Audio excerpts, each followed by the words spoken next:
Hello students, আমার চ্যানেলে তোমাদেরকে স্বাগত। 2026 মাধ্যমিক পরীক্ষার্থীদের জন্য শুরু করছি ভূগোল ক্লাস। ভূগোলের ভারতের ভূপ্রকৃতির যে চ্যাপ্টারটা আছে সেই চ্যাপ্টার থেকে পার্ট 2 ওয়ান লাইনার শর্ট প্রশ্ন। ঠিক আছে, আমি এক নজরে কিছু তথ্য তোমাদের দিয়ে যাব ভারতের ভূপ্রকৃতি থেকে। প্রথম থেকে ভিডিওটা শেষ পর্যন্ত দেখবে, আর অবশ্যই আমার চ্যানেলে যারা নতুন আছে তারা অবশ্যই আমার চ্যানেলটা শেয়ার করবে, সাবস্ক্রাইব করবে, আর পাশে থেকে বেল আইকনটি প্রেস করে রাখবে। ঠিক আছে, চলো শুরু করি ক্লাসটি। তাহলে ভারতের ভূপ্রকৃতি থেকে ওয়ান লাইনার এক নজরে কিছু তথ্য শর্ট প্রশ্নের জন্য। চলো শুরু করি। দেখো, বলছি হিমালয় পর্বতের আকৃতি ধনুকের ন্যায়। কারাকোরাম পর্বত হিমালয়ের অংশ নয়।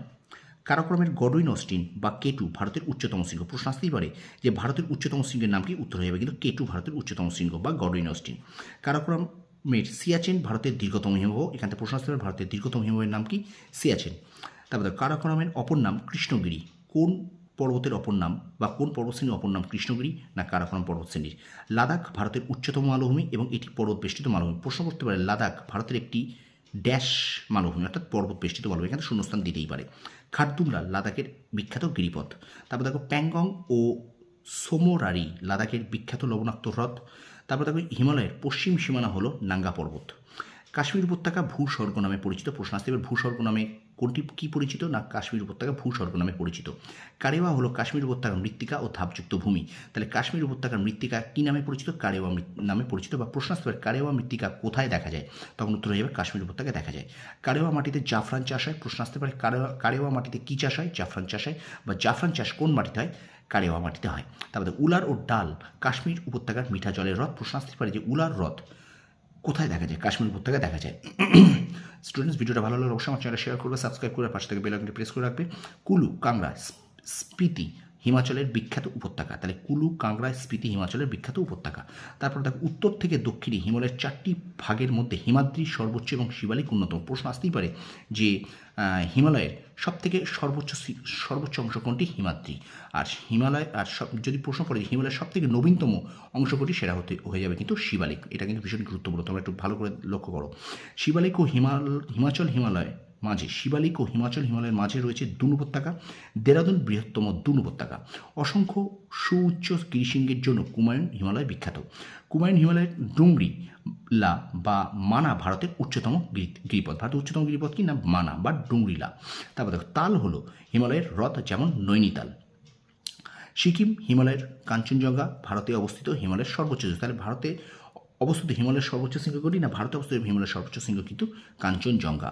এখানে তোমাদের যে একটা প্রশ্ন এখানটা ছিল, দেখো যে ভারতের উচ্চতম শৃঙ্গ কোনটি? ভারতের উচ্চতম তখন বললে হবে কেটু বা গডউইন অস্টিন। আর এখানে যদি বলে যে হিমালয়ে অবস্থিত ভারতের সর্বোচ্চ শৃঙ্গ কোনটি না, তখন হয়ে যাবে কিন্তু উত্তর কাঞ্চনজঙ্ঘা। নেপালের মাউন্ট এভারেস্ট হিমালয়ের তথা পৃথিবীর সর্বোচ্চ শৃঙ্গ। প্রশ্ন আসতেই পারে যে মাউন্ট এভারেস্ট কোন দেশে অবস্থিত না? নেপালে অবস্থিত। কাংটো অরুণাচল প্রদেশের সর্বোচ্চ শৃঙ্গ। অরুণাচলে হিমালয়ের দক্ষিণ দিকে বাঁকের অংশ হলো সিনট্যাক্সিক্যাল বেন্ট। তারপর দেখো মেঘালয় প্রাচীন মালভূমি এবং ব্যবচ্ছিন্ন মালভূমি। প্রশ্ন আসতে যে মেঘালয় মালভূমি একটি কী ধরনের মালভূমি না? ব্যবচ্ছিন্ন মালভূমি। শিলং হলো মেঘালয়ের সর্বোচ্চ শৃঙ্গ। তাহলে মেঘালয়ের সর্বোচ্চ শৃঙ্গের নাম কি না? শিলং। তারপর দেখো পাঞ্জাব হলো পঞ্চনদের দেশ। পঞ্চনদের দেশ কাকে বলে? পাঞ্জাবকে বলে। তারপর দেখো পাঞ্জাবের দুটি নদীর মধ্যবর্তী অংশ হলো দোয়াব। তাহলে পাঞ্জাবের দুটি নদীর মধ্যবর্তী অংশ কী বলে? দোয়াব বলে।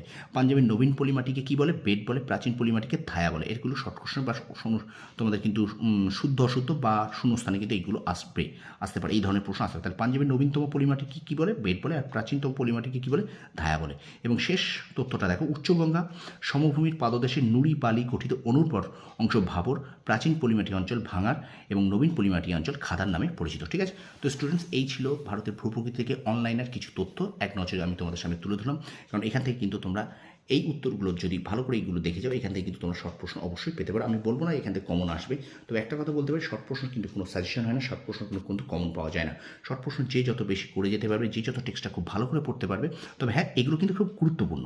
এখান থেকে অবশ্যই তোমরা প্রশ্ন পাবে, এগুলো খুবই গুরুত্বপূর্ণ এবং প্রত্যেকটা পরীক্ষা তোমাদের ফার্স্ট ইউনিট টেস্ট বলো, স্কুলের টেস্ট পরীক্ষা বলো, এমনকি আগামী বছর ফাইনাল পরীক্ষার জন্য বলো। ঠিক আছে, ভিডিওটি যদি ভালো লেগে থাকে অবশ্যই আমার চ্যানেলটা শেয়ার করবে, সাবস্ক্রাইব করবে। আর চ্যানেলে যারা নতুন আছে অবশ্যই তারা তো সাবস্ক্রাইব করবেই। ঠিক আছে, আর অবশ্যই একটু কমেন্ট বক্সে জানিও আমার ভিডিও তোমাদের কেমন লাগছে। ঠিক আছে, তোমাদের মনে হচ্ছে যে আমি তোমাদের সঠিক পথে চালনা করতে পারছি কিনা, বা সঠিক ক্লাস তোমাদের ভালো লাগছে কিনা আমার ক্লাসগুলো। ঠিক আছে, তোমাদের সাফল্য কামনা করি। ধন্যবাদ।